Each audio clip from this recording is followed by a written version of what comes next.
Hello and welcome to another Overlord lore video, and today we dive into one example of Overlord's brilliant writing that's emblematic for basically the entire series.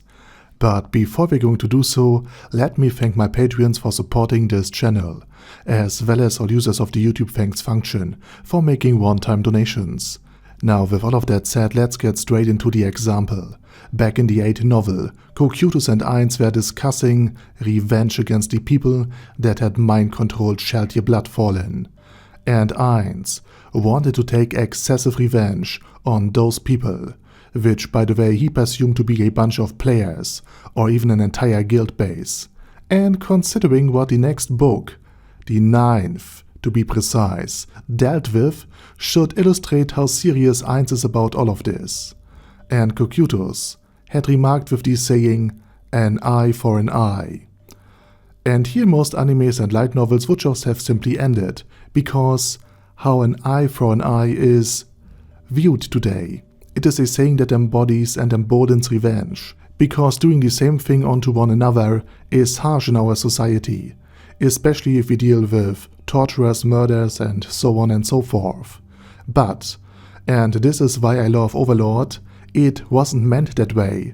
It was actually a way to reduce violence, to enforce order and justice. Within the saying, "an eye for an eye," or rather, only an eye for an eye, an inherent equality between all is assumed. No matter what happened, the punishment can't be worse than the crime. This is the idea behind the entire saying. You were not allowed to punish beyond equalization. As soon as both parties have received the same amount of damage, the matter was dealt with. You couldn't take one man's head just for damaging one of your eyes, nor could he demand this to be done unto you. And this was furthermore also meant as a way of preventing violence, because every attacker must always consider that if he is caught, then he will suffer the same fate as his victims. But of course, Ainz wanted to take excessive revenge. For an attack on Sheltier, he plans to do unspeakable things to the aggressor, way beyond just putting them under mind control and making them fight one another. So Ainz will go and lectures Cocytus in order to make it clear what the plan is, and that the enemies of Nezarick can expect no mercy.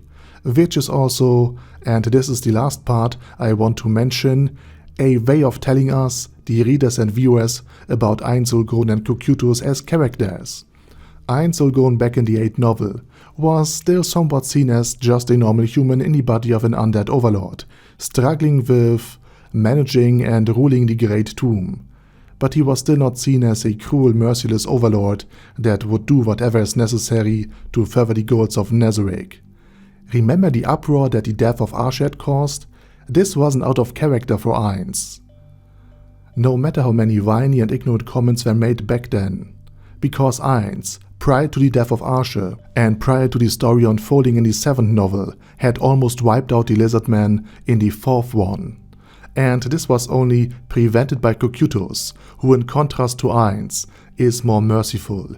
He can be emotionally influenced by fighting against honorable warriors, be they Lizardmen or brain anglaus. So Cocytus was always more on the side of mercy, while Ainz Ooal Gown evaluated all of the other beings as just mere tools to Nezarick, and while he wanted to see his enemies burn. And the 7th novel had also illustrated that his friends had been a touchy subject, to say the absolute least. And lastly, and this is something I just realized by writing the script to all of this, Cocytus is using the saying "an eye for an eye" from the historic perspective wrong. Likely because his creator, warrior Takemika Zushi, likely also used the saying in the modern context as a way of expressing desires for revenge and violence, rather than its original meaning, which was to restrain excessive revenge. Which makes this small, seemingly irrelevant exchange between Ainz and Cocytus so great. It conveys so much information. For example, that Ainz cares for Sheltier and the other NPCs at large, that he wants to take excessive revenge, that Ainz clarifies the eye for an eye saying to make it explicit how he feels to Cocytus, who in the past had been shown to have a merciful and forgiving side, and that this character trait along with Cocytus' use of the phrase an eye for an eye comes likely from warrior Takemika Zushi. It's incredible how such a small exchange can convey so much. And this is, as said in the beginning of this video, emblematic for Overlord's entire writing and story. And speaking about all of this, now we will in the future take a closer look at the 15th and the 16th volume. And now it's your turn. What are your thoughts about all of this? Let me know down in the comment section. And with all of that said, I say thank you very much for watching. Should you see this video on Christmas, I wish you happy Christmas, happy holidays, and now I say special thanks to Arder Daddy Arder, Bad Guy Ye, Bad Burrito 316, Beezer, Ben C, Brandon D, Chrissy, Crowley 0221, Sia, Crystal Prime, Dad Slime, Death is Mercy, Deathless Dragonlord, Demon Xenomorph 1987, Devin Downen, Ding Dong, Duckwagon, Dunkler Krieger, Dystopia II, Enigmatic Unicorn, Thiral Shivan, Guy with That Head, Hector Marino, Hoss, Huster, Jacob G, Jana B, Jason, J. Morris, Chromius, Kyle R, Lee K. Long,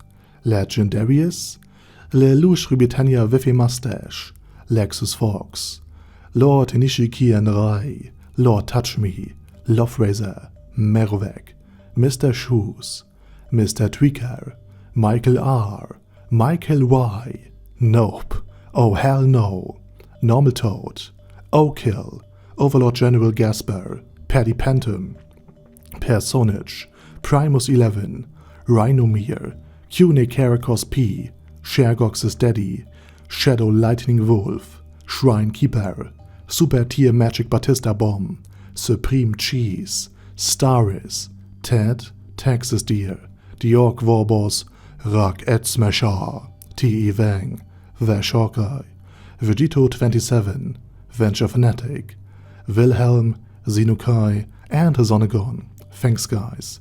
Anyway, have a nice day, and hope to see you all again soon on my next video.